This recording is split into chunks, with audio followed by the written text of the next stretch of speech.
Kidney fail का कोई भी पेशेंट हो तो डायलिसिस कराने से पहले ही अगर हमारे पास पहुंच जाएगा तो 99% चांस है हम डायलिसिस होने नहीं देंगे। सर ये प्रॉब्लम ना आए तो कहीं ना कहीं आप लाइफस्टाइल के रिलेटेड भी क्या बात करना चाहेंगे कि कैसे अपना खान पान कैसे होना चाहिए? जिनकी नाइट जॉब्स होती हैं, नाइट शिफ्ट्स होती है, उनको आप क्या कहना चाहेंगे?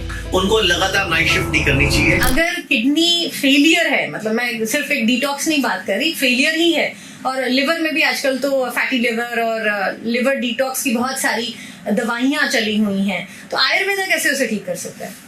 देखो ये थोड़े लंबे आंसर है तो मैं किडनी का अलग देता हूँ, लीवर का अलग देता हूँ। किडनी अगर किसी की फेल है तो मार्केट में ऐसा बोला जाता है क्रिएटिनिन बढ़ गया, यूरिया बढ़ते ही क्रिएटिनिन बढ़ते ही उसको बोलते हैं डायलिसिस कराओ, और डायलिसिस कराने के बाद फिर बोलते हैं ट्रांसप्लांट कराओ जी, और ट्रांसप्लांट वाली किडनी फिर दोबारा फेल हो जाती है। तो मैं बोलूंगा आयुर्वेद में हम क्या करते हैं, नेचुरोपैथी में हम क्या करते हैं, अगर किसी का भी क्रिएटिनिन बढ़ा हुआ है, यूरिया बढ़ा हुआ है, अगर वो उसी स्टेज में हमारे पास पहुंच जाए तो हम उसका क्रिएटिनिन यूरिया ठीक कर लेते हैं, किडनी भी ठीक कर लेते हैं जी।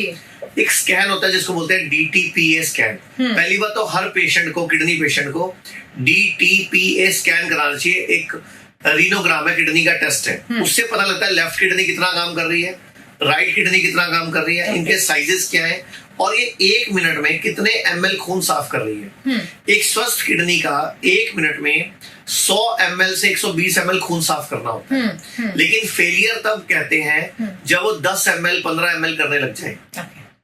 तो मैं बोलूंगा जो स्किन है हमारी, त्वचा, ये हमारी तीसरी किडनी बन सकती है।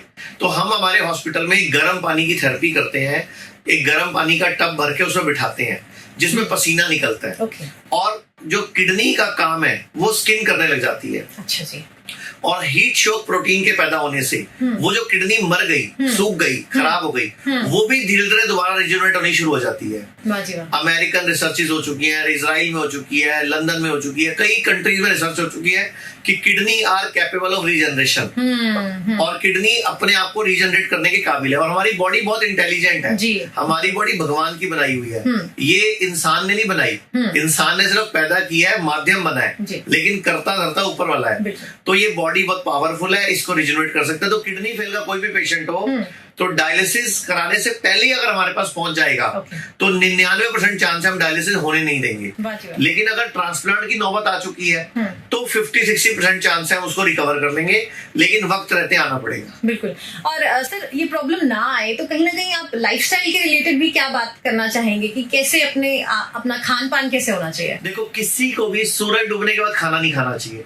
अच्छा आपके घर में खूब बड़ा लॉन है, मैंने सुना हुआ है, तो उसमें पक्षी आते होंगे, तो किस टाइम आते हैं वो? Morning time. और वो दाना किस टाइम चुगते हैं, ढूंढते हैं? उसके बाद शाम को कभी खाते देखा है? लेकिन हम शाम को भटूरा ढूंढ रहे हैं, कभी कोई मोमोज ढूंढ रहे हैं, कभी कोई मैगी ढूंढ रहे हैं, कभी कोई चाउमीन ढूंढ रहे हैं, तो हम गलत है।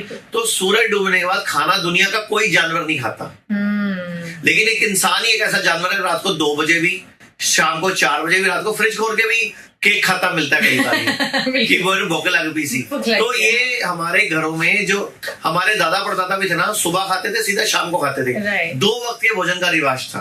अगर पूरा भारत चाहता है बीमारियों से मुक्ति पाना तो 2 वक्त के भोजन पे आना पड़ेगा, सुबह और शाम खाओ, कभी किसी डॉक्टर की सफेद कोट की शक्ल ही नहीं देखनी पड़ेगी। अरे वाह, अरे वाह, अरे वाह। पर सर एक बात है, मैं आपसे जरूर आगे इसी बात को आगे बढ़ाना चाहूंगी। अब जिनकी नाइट जॉब्स होती हैं, नाइट शिफ्ट्स होती हैं, उनको आप क्या कहना चाहेंगे? उनको लगातार नाइट शिफ्ट नहीं करनी चाहिए। हफ्ता नाइट शिफ्ट, हफ्ता डे जॉब। अगर वो नाइट शिफ्ट लगातार करेंगे तो पक्का डायबिटीज हो जाएगी, ब्लड प्रेशर हो जाएगा, किडनी फेल की संभावना बढ़ जाएगी, क्योंकि रात सोने के लिए बनी है, जागने के लिए नहीं बनी। बिल्कुल। और अगर फिर भी भूख लग जाए 6 बजे के बाद तो क्या किया? फ्रूट्स खाओ, सैलड खाओ, नारियल पानी पियो, नेचुरल चीज खा लो। ठीक है, बेसिकली आप अनकुक्ड फूड की तरफ आप कह रहे हैं। एक्चुअल में वो कुक्ड है, धरती का कुक्ड है। जिसको हम अनकुक्ड बोल रहे हैं, कच्चा बोल रहे हैं, एक्चुअल में धरती में तो बीज बोया था ना, धरती ने उसको पका दिया, हम उसको अनकुक्ड बोल रहे हैं। बिल्कुल सर। लोग कहते हैं आयुर्वेद गंभीर बीमारियों का इलाज नहीं कर सकता, लेकिन अगर पूरे भारत में कोई गंभीर बीमारी से परेशान है तो आयुर्वेद को ट्राई करने तो आ सकते हो ना, पंचकर्मा करा सकते हो, नुकसान तो कुछ होगा नहीं, लेकिन बॉडी हील कर गई तो जिंदगी आपकी बन जाएगी। और सभी प्रकार के हेल्थ इंश्योरेंस हमारे 120 सेंटरों पर चलते हैं।